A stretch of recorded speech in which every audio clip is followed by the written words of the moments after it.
Selamat pagi, Assalamualaikum warahmatullahi wabarakatuh. Di sini kami kelompok 6 PBO akan mempresentasikan tugas akhir kita mengenai website penitipan motor, yang dimana anggotanya berisikan pertama Ahmad Abdul Hafiz, kedua Dita Dwi Cahyani, ketiga Francisus Rangga Yugianto, yang keempat Samuel Sambera, dan yang terakhir adalah Muhammad Rafi Akbar Fauzi. Oke, baik. Selanjutnya akan dipresentasikan manfaat dari produknya itu sendiri. Baik, akan dilanjut oleh Muhammad Rafi, silakan. Di sini ada manfaat produk. Yang pertama ada informasi tarif. Pemilik jasa dapat dengan cepat dan mudah mendapatkan informasi tarif sesuai dengan waktu durasi penitipan kendaraan. Yang kedua ada keamanan. Pemilik jasa merasakan tingkat keamanan untuk motor mereka melalui fitur status kendaraan. Yang ketiga ada analis data. Memudahkan pemilik jasa untuk melihat dan statistik penitipan motor. Oke, baik. Selanjutnya presentasinya adalah rancangan desain oleh Samuel Sambera. Baik, selanjutnya adalah tampilan desain. Nah, di sini kita menggunakan aplikasi Figma untuk mendesain tampilan UI-nya. Nah, ini adalah tampilan UI yang kita buat menggunakan sebagian besar warna berwarna. Di sini kita sebagian besar menggunakan warna putih dengan aksen sedikit warna hijau toska, di mana desain di sini dibuat secara clean dan minimalis untuk mempermudah user untuk penggunaan websitenya itu sendiri.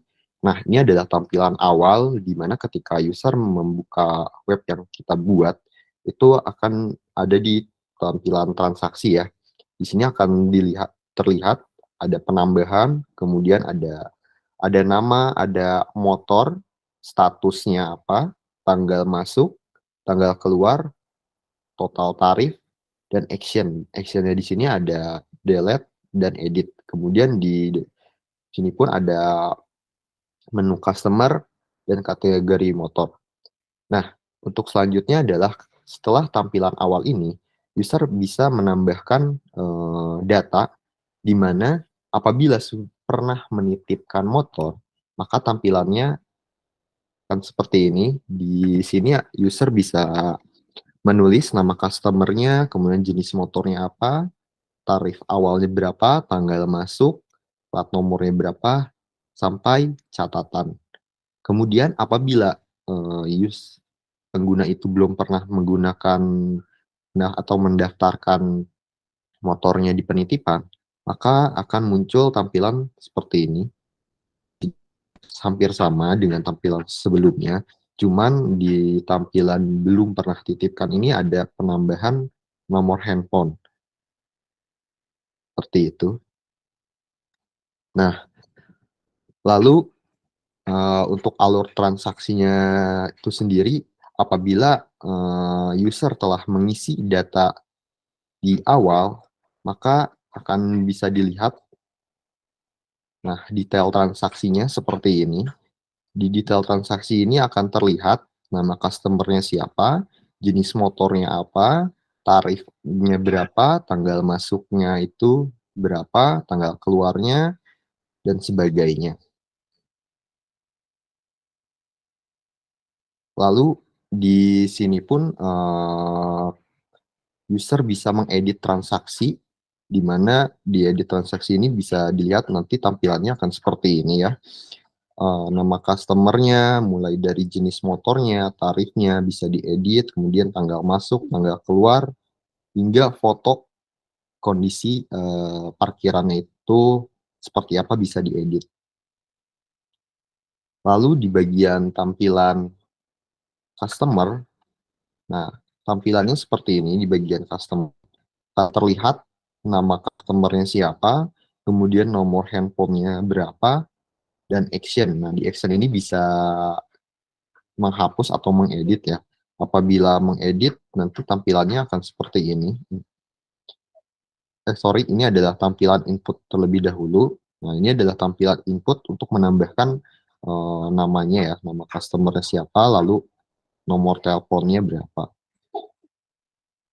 Nah, ini adalah edit customer, di mana tampilan edit customer ini akan bisa mengubah nama dan nomor telepon si pengguna jasa tersebut. Oke, mungkin itu kurang lebih desain UI yang telah kami buat. Selanjutnya akan dipresentasikan tampilan dashboard oleh Kak Dita. Silakan Kak Dita, dipersilakan. Baik, berikut ini untuk tampilan dari website Titip Motor ITBS. Di sini ada beberapa fitur, yaitu dashboard, kategori motor, customer, dan transaksi. Nah, untuk yang pertama ini ada tampilan dashboard. Nah, tampilan dashboard ini itu ada total customer, total kategori motor, total transaksi. Dan ini untuk memudahkan admin untuk melihat jumlah dari masing-masing data, jadi nggak harus melihat langsung ke list fiturnya. Terus berikutnya itu ada frekuensi transaksi per brand. Nah, di sini itu ada chart untuk melihat keseluruhan dari kategori motornya. Di sini itu ada Honda, ada 5 data, Suzuki ada 2 data, dan Yamaha ada 3 data. Berikutnya itu ada frekuensi transaksi per customer. Di sini itu keseluruhan transaksinya, berapa jumlah dari customer ini tuh sering datang ke Titip Motor ITBS ini. Contohnya di sini ada user Andi, dia udah 2 kali datang, dan ada Budi, baru 1 kali datang. Terus selanjutnya itu ada transaksi bulanan, frekuensi bulanan transaksi masuk. Di sini itu tampilan per bulannya. Di sini ada bulan Januari dan bulan Februari. Untuk di bulan Januari ini ada 1 transaksi, dan di bulan Februari ini ada 9 transaksi.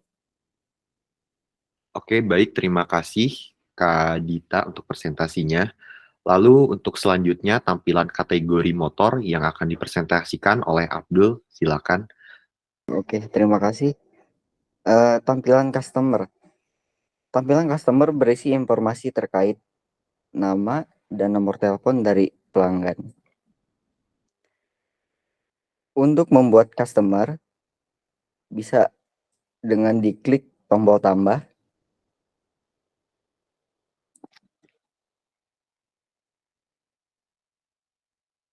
Kemudian isikan nama dan nomor telepon.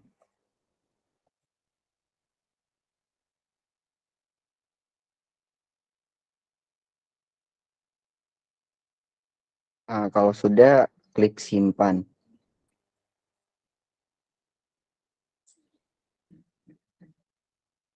Apabila salah memasukkan nama atau nomor telepon, maka bisa edit dengan cara klik edit di customer itu.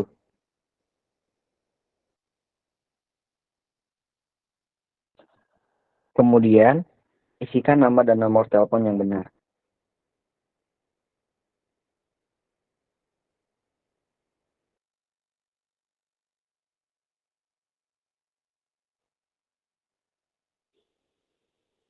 Kemudian kalau sudah benar, klik tombol simpan. Oke, baik. Terima kasih Raffi atas penjelasannya. Kemudian selanjutnya adalah tampilan transaksi yang akan dipresentasikan oleh Dita. Dipersilakan waktu dan tempatnya. Silakan. Baik, terima kasih. Berikutnya adalah fitur transaksi. Ini untuk tampilan transaksi yang berisi informasi terkait nama customer, nomor motor, status, tanggal masuk, tanggal keluar, total tarif. Lalu di sini ada button tambah untuk menambah transaksi baru. Jika sudah pernah menitipkan motornya, di sini bisa switch. Lalu untuk customer-nya bisa pilih. Terus di sini juga bisa pilih jenis motor. Contohnya itu Honda Beat Street, lalu pilih tanggal masuk. Di sini tanggal 17 jam 11.33 menit. Lalu di sini bisa input tarif per jam. Contohnya itu 5.000. Lalu ada input tarif per hari. Di sini di input 12.000. Selanjutnya itu ada input plat nomor.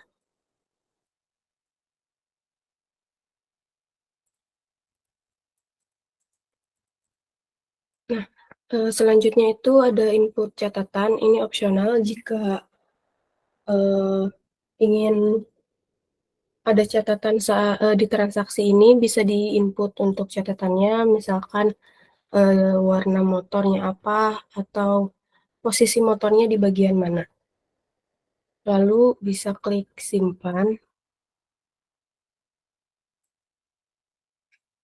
Nah, data yang tadi di-input itu di sini.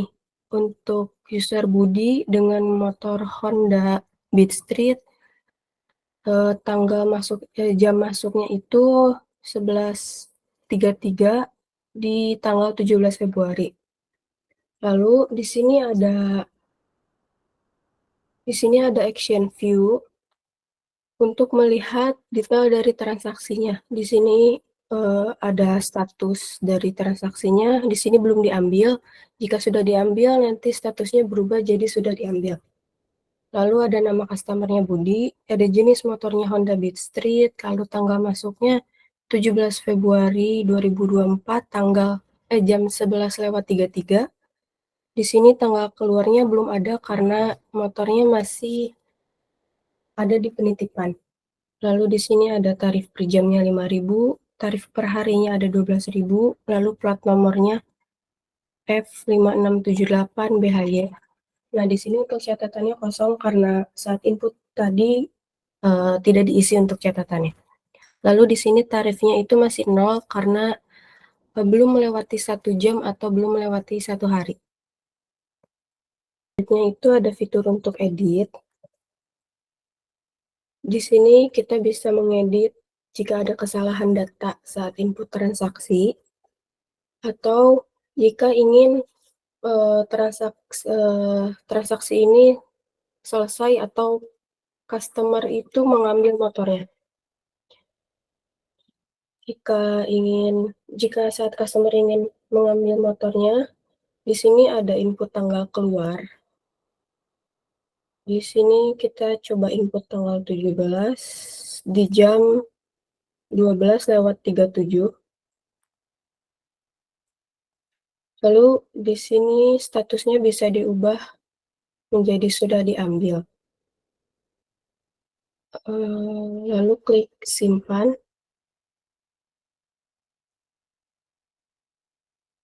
Nah, statusnya ini berubah jadi sudah diambil.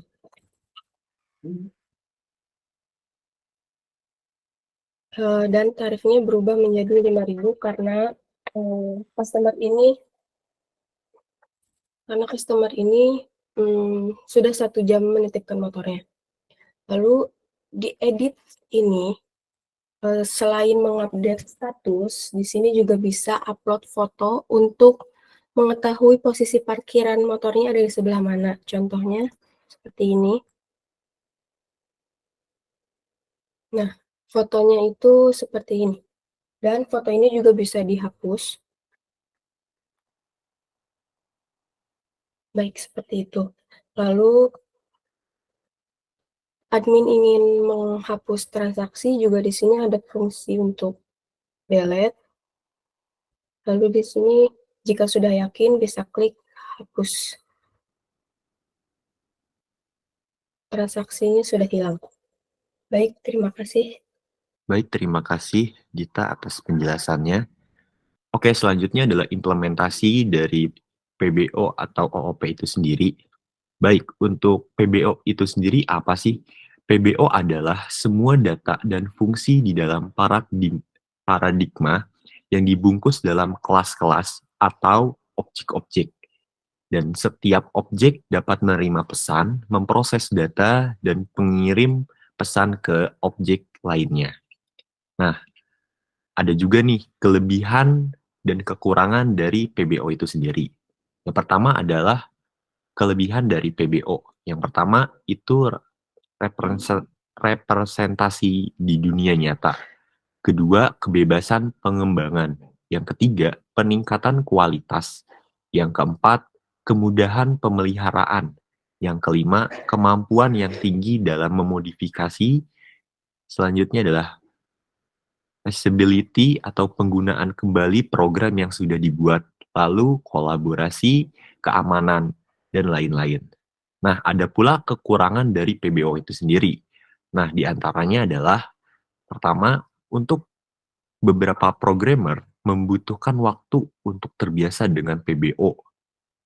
Kemudian, ukuran program yang dibuat dengan metode PBO itu cukup besar. Lalu, runtime lebih lambat dalam penggunaan memori yang lebih banyak dibandingkan runtime lebih lambat dan penggunaan memori yang lebih banyak dibanding penggunaan prosedural. Yang terakhir adalah tidak semua masalah program bisa diselesaikan dengan metode PBO. Nah, itu adalah penjelasan dari PBO itu sendiri. Lalu ada konsep PBO yang akan dijelaskan oleh Raffi. Dipersilakan. Di sini ada konsep PBO. Yang pertama itu ada kelas cetak biru atau blueprint atau prototype atau kerangka yang mendefinisikan variabel data dan fungsi-fungsi atau perilaku umum untuk sebuah objek tertentu. Yang kedua ada objek. Objek adalah contoh dari kelas. Jika secara umum mempresentasikan template sebuah objek, maka objek bisa disebut sebagai representasi nyata dari kelas itu sendiri. Contohnya kelas seperti hewan, maka objek bisa berupa ayam, kucing, dan lain-lain. Terus yang ketiga ada metode. Fungsi-fungsi perilaku umum secara dari sebuah objek tertentu. Terus yang keempat ada konstruktur.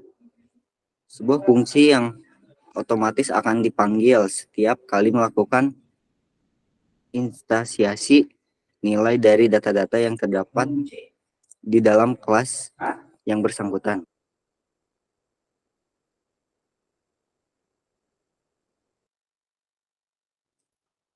Terus selanjutnya ada tense. Kelas yang disebut sebagai kelas turunan, sedangkan objek induknya disebut dengan kelas dasar utama. Sifat yang terkandung pada objek turunannya adalah sifat hasil pewaris dari sifat-sifat yang terdapat dari objek induk. Terus yang selanjutnya ada polimorfis. Konsep di mana satu simbol digunakan untuk berbagai jenis entitas yang berbeda atau pengguna satu simbol untuk mewakili berbagai jenis entitas. Terus selanjutnya ada abstraction. Penyembunyi atau membuat objek yang dapat digunakan sesuai dengan fungsinya. Terus yang terakhir ada encamp. Terus yang terakhir ada encapsulation, konsep yang mengacu pada pembungkusan data bersama dengan metode yang beroperasi pada data tersebut dalam satu unit. Sekian, terima kasih. Baik, terima kasih Raffi atas penjelasannya. Lalu selanjutnya adalah implementasi dari PBO atau OOP itu sendiri untuk Customer Response Story yang akan dijelaskan oleh Francis. Silakan. Oke, terima kasih Kak Samuel. Mungkin sebelum kita bahas terkait implementasi PBO, mungkin sekilas terkait project ya. Di project tadi kan ditampilin sebetulnya ada dua basis. Yang pertama kan basis dari website, itu websitenya kami buatnya pakai React.js, dan yang kedua itu sifatnya berupa API. Nah, API-nya kami buat pakai Python, yaitu Fast API. Nah, kalau bertanya terkait OOP, itu di React.js itu kebanyakan sistem yang dibuat itu basisnya fungsional. Jadi, kalau untuk mencari OOP, kemungkinan lebih adanya di API-nya. Karena tadi basis dari front-end itu fungsional. Nah, untuk OOP-nya sendiri itu bisa dilihat dari basis dari OOP kan kita bisa implementasi ya ke bahasa-bahasa tadi, misalkan pakai Java atau pakai Python, pakai PHP. Nah, untuk penipuan motor kita pakainya Python.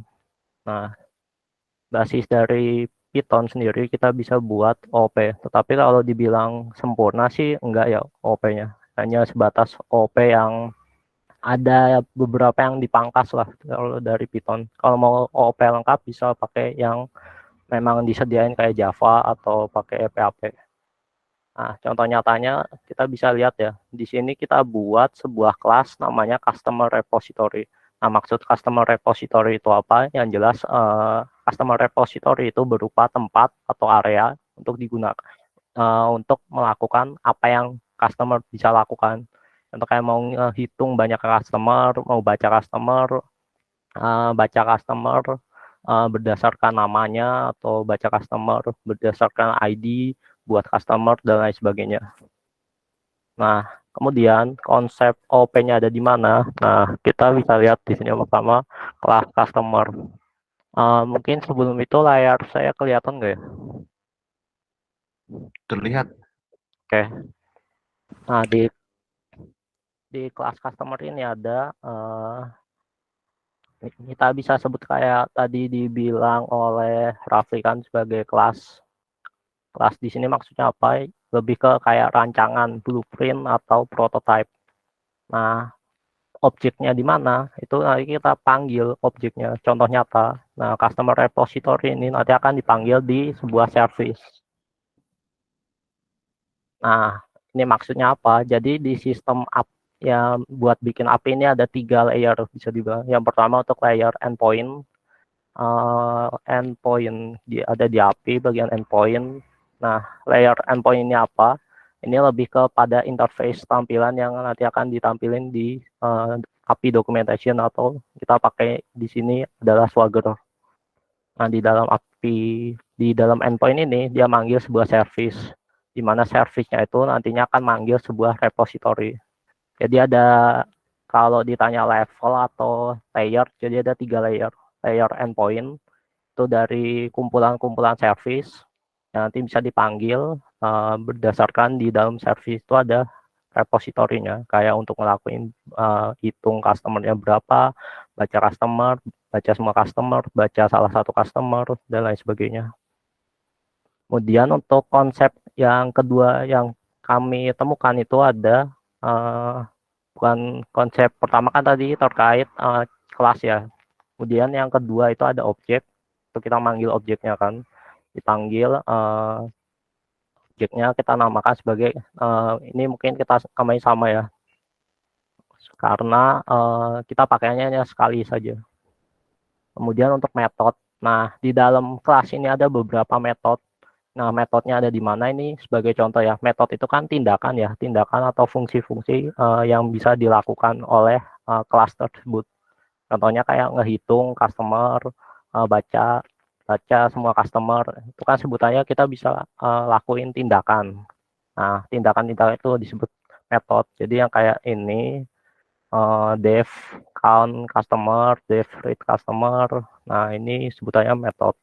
Kemudian ada lagi konsep yang kami pakai di OP, ada namanya constructor. Nah, di dalam constructor ini ada contohnya di sini ya, waktu memanggil self db init. Maksudnya apa? Jadi di dev init ini kita langsung inisialisasi ini di awal. Sedangkan kalau untuk metode lain kan biasanya metode lain itu kan manggil sebuah data. Contohnya kayak read customer. Read customer itu kita bisa isi opsional, offset, dan size. Ini untuk pagination. Pagination itu buat data per halaman, mau dipangkas satu halaman nampilin 10 data atau 5 data, itu nanti mainnya offset dan size, masukin parameternya. Nah, sebetulnya kita juga bisa tambahin di sini DB. DB taruh sini, nanti panggil DB. Nah, di sini juga sama DB. Cuman itu nanti akan menimbulkan sebuah redundancy atau duplikat. Nah, cara efektif atau efisien adalah kita langsung jelasin aja tuh DB-nya itu di dalam init. Nah, makanya kita akan implementasi constructor di situ. Nah, nantinya dari manggil objeknya, dipanggil nih objek, dia langsung kasih kelas, langsung kasih parameter yaitu DB. Nah, biar nanti waktu kita mau manggil metodenya, kita nggak perlu lagi masukin di dalam sini DB. Tapi langsung bisa naruh datanya yang penting-penting. Nah, itu bisa mengurangi namanya duplikasi. Duplikasi kode-kode yang seharusnya bisa di recycle, didaur ulang. Nah, itu terkait konstruktor. Kemudian lanjut kepada inheritance. Nah, inheritance di sini kalau kami lihat itu tidak ada di sini. Nah, kalau mau lihat inheritance itu lebih banyak ke di models.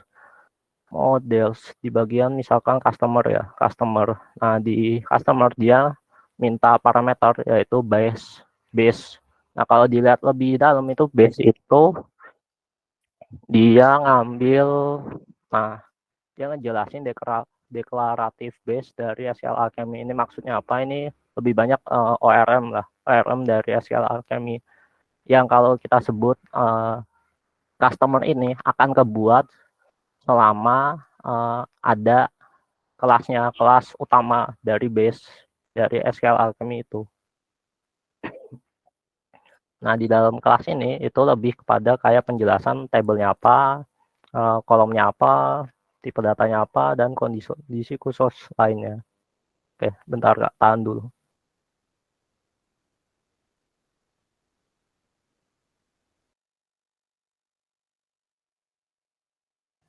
Oke, itu untuk inheritance ya. Jadi inheritance itu ngambil berdasarkan base. Anakannya itu ada di customer, kemudian induknya atau pusatnya ada di base, di ini deklaratif base. Kemudian apakah ini dibutuhkan, apakah ini penting dengan menulis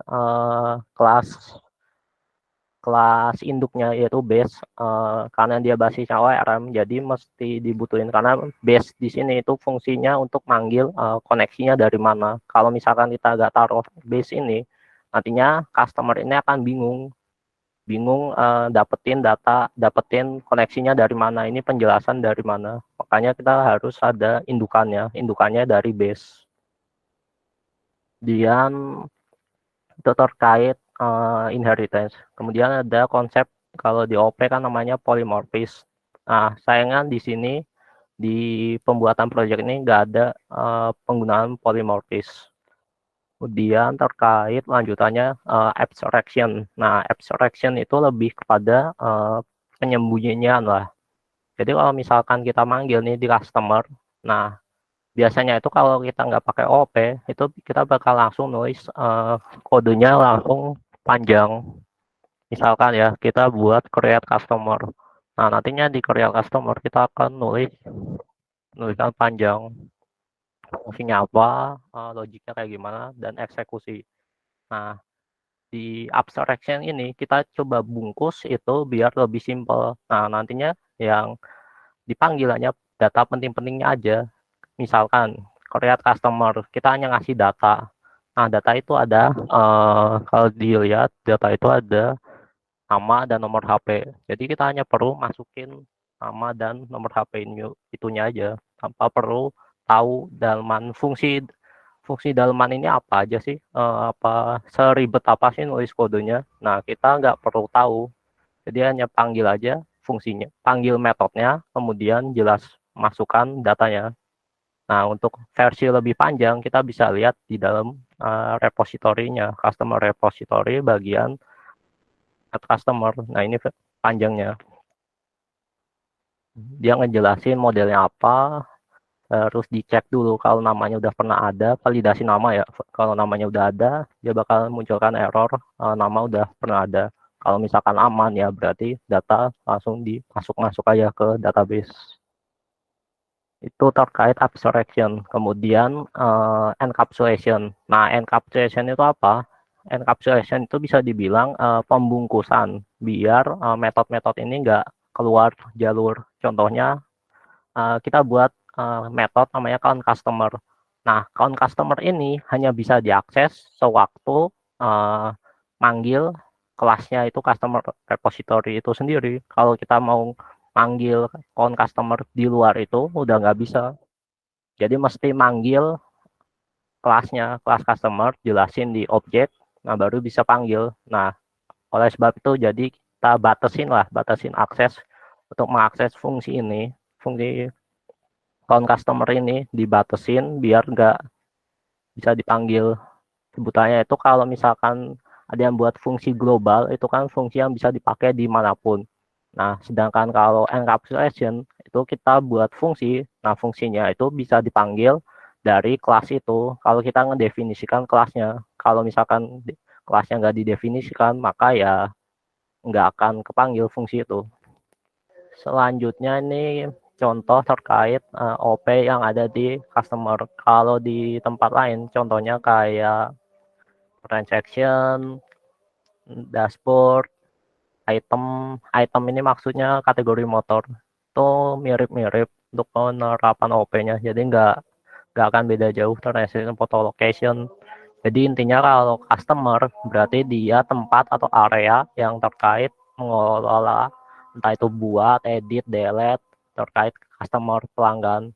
Dashboard itu berarti terkait nampilin data dashboardnya, entah itu grafik tadi, grafik terkait berapa sih transaksi penjualan dalam bulanan atau total dari customer, total transaction dan lain sebagainya. Itu sesuai dengan parameternya sendiri, jadi bisa di custom. Misalkan mau nyari data grafik bulanan yang sesuai dengan transaksi penjualan, itu bisa pakai ini fungsi. Yang pertama kan jelasin objeknya sebagai dashboard repository atau mungkin lebih singkatnya ya objek dashboard, panggil kelasnya yaitu kelas repository, inisialisasikan parameternya db untuk manggil koneksi database, kemudian panggil metodenya yaitu monthly.com. Nah, monthly.com ini sifatnya ada yang opsional ya parameter. Kalau year, item ID, customer ID, status ini nggak perlu. Kalau misalkan datanya nggak ada ya bisa dikosongkan. Contoh nyatanya kita bisa cek aja di bagian dashboard service, kita cek dashboard. Nah, di dashboard service ini lebih simpel nih. Dia hanya manggil objeknya apa, kemudian kelasnya. Nah, untuk manggil monthly.com itu bisa langsung implementasikan ke endpoint-nya atau logic controller lah kalau di PHP, di Laravel. Kita cek dashboard.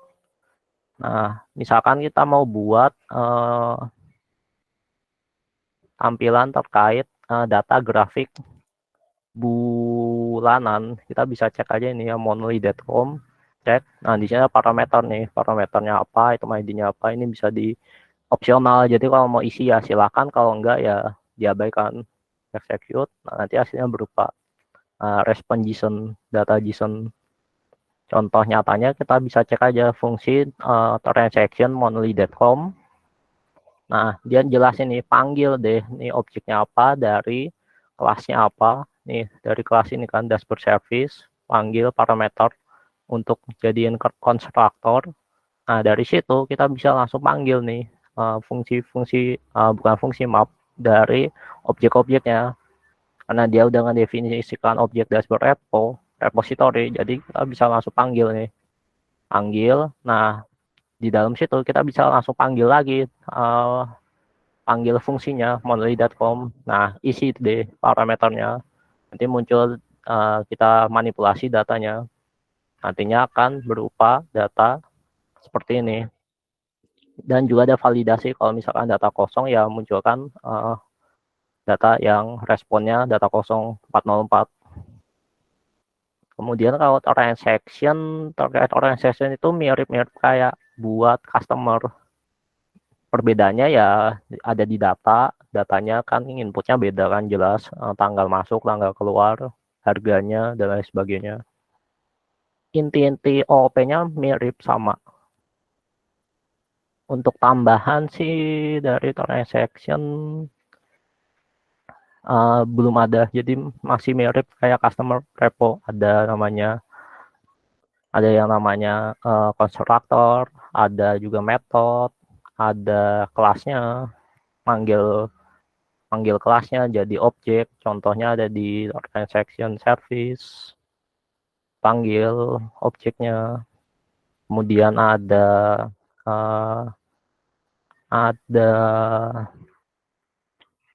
dan juga nggak ada ini ya, polymorphism. Di sini adanya kan encapsulation, jadi mesti dibungkus ininya transaction repo. Jadi fungsi ini nggak bisa dipanggil keluar. Itu kan basisnya abstraction ya. Nah, jadi kalau mau manggil fungsi yang ada di transaction repository ya harus definisikan kelas transaction repository itu. Kalau mau buat dia sebagai fungsi global, maka jangan definisikan di dalam kelas.